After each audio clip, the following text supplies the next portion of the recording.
The morning started like any other in Seoul, until the sky turned black. Captain Kim Tae-ho stood on the bridge of his destroyer ship called Incheon and watched something that made his blood run cold. Huge alien ships, each one as big as a city, were coming down through the clouds. They moved slowly and quietly, like giant metal mountains floating in the air. "Sir, we are getting a message on all radio channels," said Lieutenant Park Min-soo. His voice was shaking.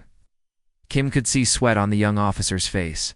The message came through clearly in Korean, then English, then Chinese, and many other languages. The voice was cold and mechanical. "People of Earth, we are the hegemony. Have 72 hours to surrender your planet to us.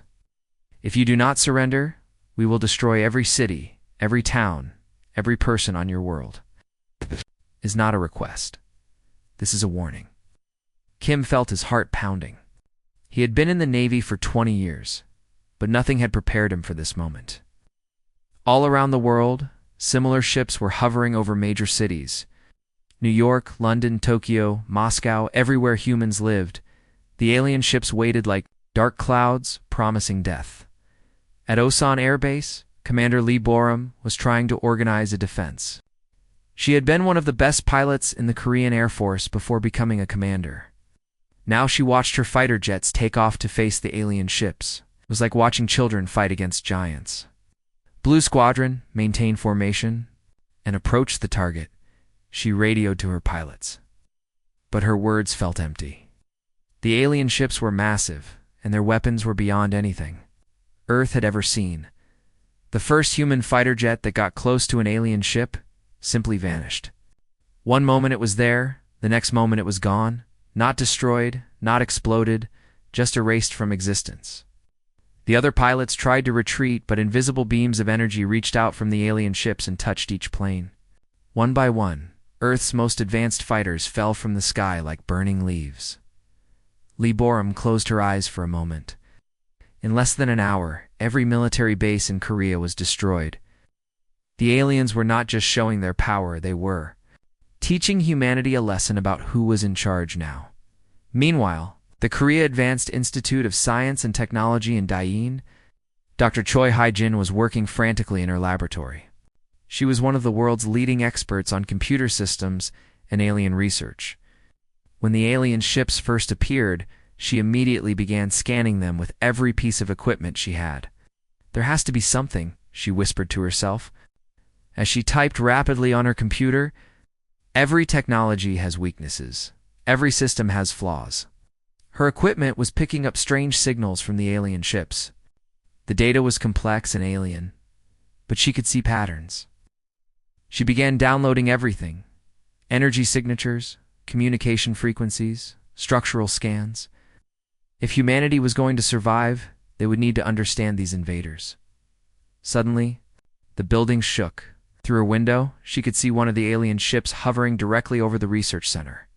A beam of light shot down from the ship, and she knew she had only seconds before her laboratory was destroyed. Choi grabbed a small encrypted drive and copied all the data she had collected. As she ran from her laboratory, she could hear the building collapsing behind her. The aliens were destroying every place where humans might learn about their technology. But they were too late. She had what she needed. The drive in her pocket felt warm against her leg as she ran through the smoking ruins of Daejeon. All around her, buildings were falling and people were screaming, but she had something that might give humanity hope in the dark days ahead. The surrender ceremony took place in what was left of the United Nations building in New York. President Yoon Dae-won of South Korea was there, along with leaders from every major nation on Earth. The alien representatives stood before them. Tall and imposing in their environmental suits, the aliens called themselves the hegemony. They were humanoid, but taller than humans, with technology that seemed like magic. Their faces were hidden behind dark masks, and they spoke through electronic translators. "You will sign these documents," the lead alien said. "Your species will serve our purposes. Those who resist will be eliminated. Ow. Those who comply will be allowed to continue existing." President Yoon's hands shook as he held the pen. Ow. Tears were streaming down his face. He knew that by signing these papers, he was condemning every human being to slavery. But the alternative was the complete destruction of the human race. Sorry, he whispered in Korean before signing his name. I am sorry to all future generations. One by one, the other world leaders signed. The ceremony was broadcast around the world. Billions of humans watched their freedom disappear with each signature. The aliens showed no emotion as they collected the documents. To them, this was just another routine conquest. They had done this to dozens of other species across the galaxy. Humans were nothing special, just another primitive race to be enslaved, but hidden in the ruins of research centers and military bases around the world. People like Dr. Choi were already planning for the future. Aliens had won the first battle, but the war was far from over. Earth belonged to the hegemony now. But humans were not the type of species to stay enslaved forever. 3 years passed like a long nightmare. The aliens called themselves the Vorthok, and they treated humans like farm animals. They built huge processing centers in every major city where humans were brought, examined and sorted based on what they could do. The strong ones were sent to work in mines deep underground. The smart ones were forced to work in research centers, helping the Vorthok with their technology. The weak ones, the old ones, the sick ones, they just disappeared. Nobody talked about where they went, but everyone knew. Sergeant Kong Woo-jin found himself in the mountains of Gangwon Province, working in a rare earth mining operation. The work was terrible. Every day, he and hundreds of other humans dug deep into the mountain, pulling out metals that the Vorthok needed for their machines.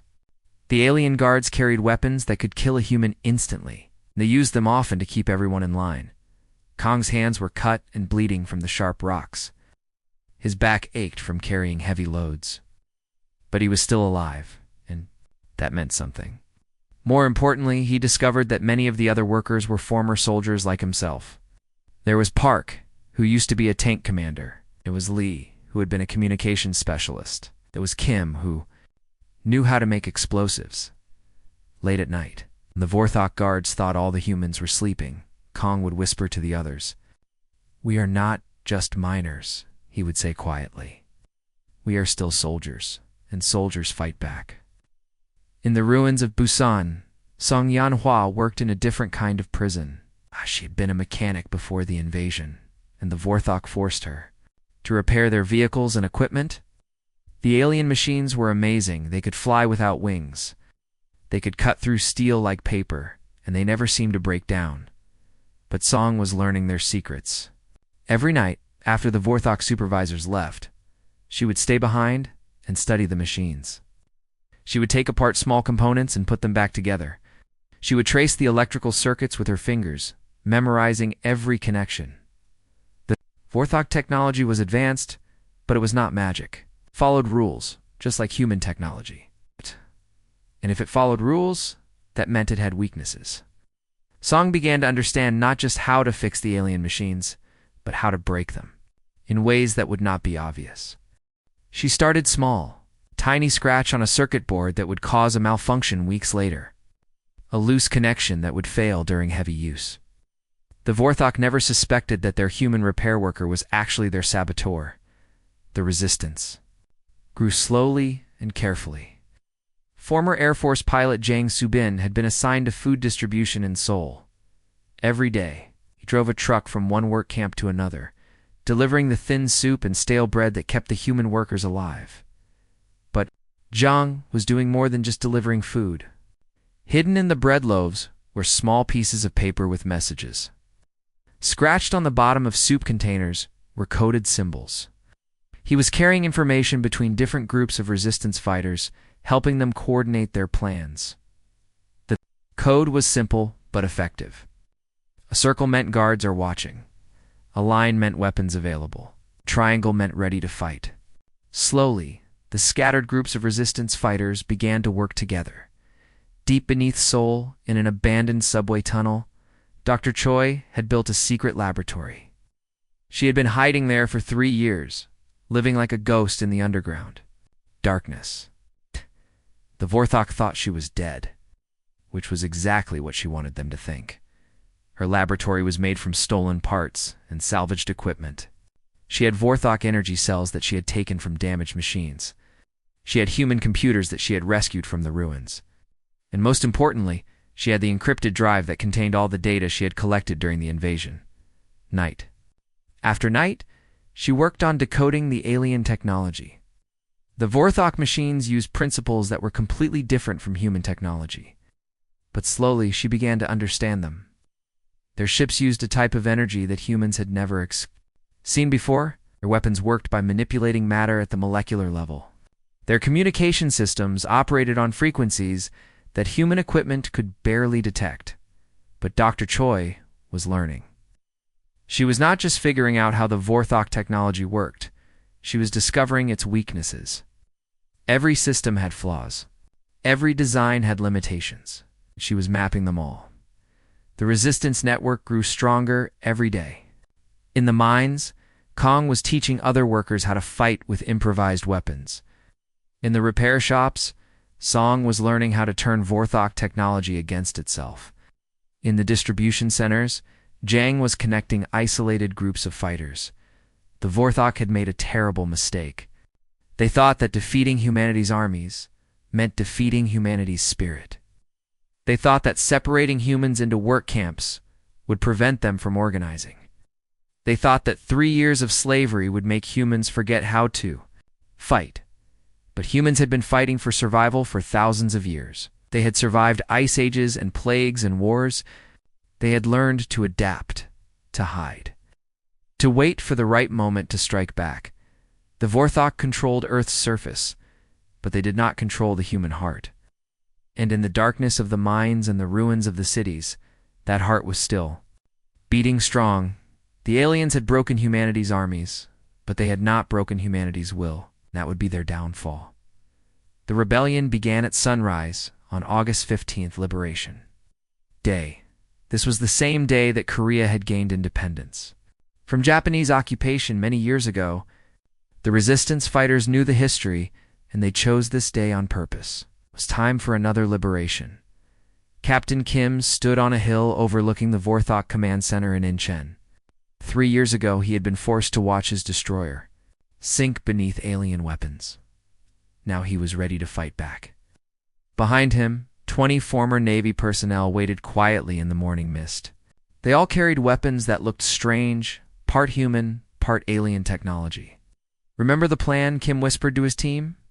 "We take the communication center first, cut off their ability to call for help. Then we hold the position until the others finish their missions." The weapons they carried had been built by Dr. Choi and her team of hidden scientists. They had learned to combine human engineering with Vorthok technology, creating guns that could actually hurt the aliens. The weapons were crude and sometimes dangerous to use, but they worked. At exactly 6 a.m., Kim's team attacked. The Vorthok guards were not expecting trouble. They had grown lazy after 3 years of easy control. The first guard fell before he could even reach his weapon.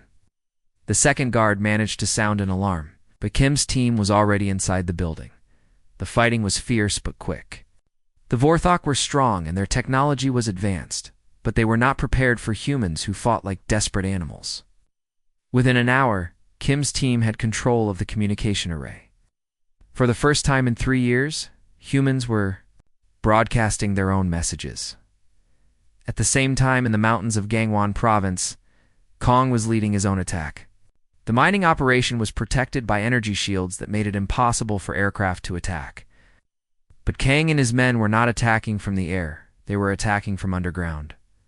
For months, they'd been digging tunnels during their work shifts. The Vorthok guards thought the humans were just mining for metals, but they were actually mining for freedom. The tunnels led directly under the shield generators. Now, Kong shouted, and 50 men emerged from the tunnels carrying explosives made from mining equipment. The Vorthok guards were caught completely off guard. The shield generators exploded in balls of fire, and suddenly the mining operation was defenseless. But the most devastating attack came from an unexpected source. Song had been working in the Vorthok repair facility in Busan, and she had been very busy. For 3 years, she had been making tiny changes to every vehicle and machine that came through her shop. Loose connections, weakened parts, hidden flaws. That would not show up until the machines were under stress. When the rebellion began, Song activated her masterpiece. She had built a small device that could send a signal to all the machines she had sabotaged. The signal would cause them to overload and shut down at the same time, across the city. Vorthok vehicles suddenly stopped working. Flying transports fell from the sky. Weapon systems shut down. Communication equipment went silent. In a matter of minutes, the aliens went from having complete control to being almost helpless. The rebellion spread like wildfire. In Seoul, former Air Force pilot Jang led an attack on the food distribution center. In Daegu, a group of teachers and students seized control of a Vorthok research facility. In Gwangju, factory workers turned their workplace into a fortress. The Vorthok's response was exactly what the humans expected, swift and brutal. Orbital strikes from the alien ships in space turned entire city blocks into burning ruins. Thousands of humans were killed in the first day of fighting. In the public squares, Vorthok soldiers executed prisoners to show what happened to rebels. But the aliens had made a terrible mistake. They thought that killing humans would scare the others into submission.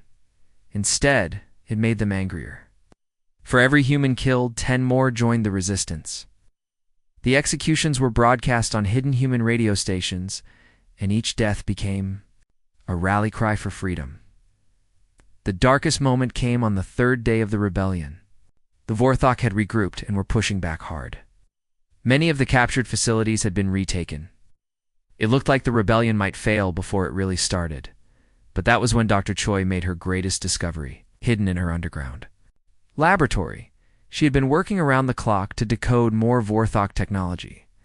The data she had collected during the invasion was finally giving up its secrets, late at night. Exhausted and running on nothing but determination, she cracked the encryption on the Vorthok navigation systems. The files contained star charts, fleet positions, and supply routes. But most importantly, they contained the location of the Vorthok homeworld. Dr. Choi stared at the screen in amazement. The aliens had not just conquered Earth, they had conquered dozens of other worlds. They had a vast empire stretching across the galaxy. But they also had a weakness. Their homeworld was the center of their entire civilization, and it was not as heavily defended as they thought. She quickly transmitted the data to the resistance leaders. The information changed everything. The rebels were no longer just fighting for freedom, they were fighting for revenge. They now knew where their enemies lived, and they had the technology. To reach them, the rebellion had begun as a desperate fight for survival. Now, it was becoming something much more dangerous, a war of extinction. 6 months had passed since the first rebellion. Everything had changed. The humans had done something the Vorthok thought was impossible. They had captured alien spaceships and learned to fly them. Admiral Lim Hyun-woo, who had once been a submarine commander, now stood on the bridge of a captured Vorthok cruiser, planning humanity's next move. The ship around him was a strange mix of human and alien technology. Human engineers had torn out the Vorthok control systems and replaced them with equipment they could understand. The walls were covered with both alien symbols and Korean writing. It was ugly, but it worked. "Admiral, we have found our first target," reported his aide. On the main screen, a Vorthok supply convoy was moving through the asteroid belt between Mars and Jupiter. 5 large ships carrying weapons, fuel, and supplies for the alien occupation forces on Earth. Captain Kim, who had led the attack on the Incheon Command Center, now commanded his own ship. It had once been a human destroyer, but Song and her engineers had modified it with captured Vorthok technology. The result was something that looked like a metal monster, part human warship, part alien spacecraft. "All ships, this is Kim, remember. We are not just fighting for Earth anymore. We're fighting to make sure the Vorthok never hurt anyone again," he said into his radio. The attack began at maximum range. The Vorthok convoy was not expecting trouble. They had been making supply runs for 3 years without any problems. Their ships were large and heavily armed. But they were designed to fight other Vorthok vessels, not the strange hybrid ships that humanity had created. Kim's destroyer fired first, using a weapon that combined human missiles with Vorthok energy. Technology The missile hit the lead supply ship and tore it apart in a brilliant explosion. The other Vorthok ships tried to respond. But the humans had learned to fight differently than their enemies expected. Song had spent months studying captured Vorthok ships, and she had discovered something important. The alien ships were more advanced than human vessels, but they were also more predictable. They relied on their superior technology to win battles, not on clever tactics or surprise attacks. The human ships were different. They were smaller and less powerful, but they were also faster and more maneuverable. Song had modified their engines to make them even quicker, and she had taught the pilots to fight like wolves attacking a bear hit hard. Move fast and never stay in one place long enough to be caught. The supply convoy was destroyed in less than an hour. Humans captured tons of advanced weapons and equipment, but more importantly, they captured something else: confidence. They had proven that they could fight the Vorthok in space and win. Word of the victory spread quickly through the resistance network. On Earth, humans who had been hiding in the ruins of cities began to fight back more boldly. In space, more captured Vorthok ships were being modified and crewed by former human military personnel. The campaign expanded rapidly. Commander Park Soo-jin, who had once been a helicopter pilot, now led strike teams to Vorthok outposts in other star systems. Each attack brought new intelligence about alien operations. Each victory weakened the Vorthok Empire a little more. The humans had become something the Vorthok had never encountered before, a species that learned from every defeat and came back stronger. Every time the aliens thought they had crushed the human resistance, it reappeared somewhere else. More dangerous than before, Dr. Choi had moved her operation to a captured Vorthok command ship that the humans had renamed Seoul. Her underground laboratory had become a mobile headquarters that could coordinate resistance activities across the galaxy. She had teams of former university students and professors working around the clock to decode alien technology and track Vorthok movements. "They've located another target," she announced to Admiral Lim, "a Vorthok research station in the Tau Ceti system. According to the intelligence we captured, they are developing new weapons to use against Earth." The research station was heavily defended, but the humans had learned to turn the Vorthok's own technology against them. They used captured alien codes to approach the station without being detected, then launched a surprise attack that destroyed the facility before the defenders could react. But the humans were not just satisfied with winning battles. They were planning something much bigger. Every captured ship, every piece of intelligence, every successful attack was part of a larger plan. They were mapping the entire Vorthok Empire, learning its weaknesses, and preparing for a final assault. The aliens, who had once viewed humans as primitive animals barely worth enslaving, now spoke of them in whispered, fearful conversations. Stories spread through the Vorthok fleet of ghost ships that appeared without warning, destroyed everything in sight, and then vanished into the darkness of space. The hunters had become the hunted. The Vorthok had come to Earth seeking slaves and resources. Instead, they had created their own worst enemy, a species that would not stop fighting until every last alien was dead or driven from the galaxy. Dr. Choi looked at the star charts on her screen and smiled grimly. The coordinates of the Vorthok homeworld glowed like a target in the center of the display. Soon, very soon, humanity would bring the war to the aliens' own doorstep.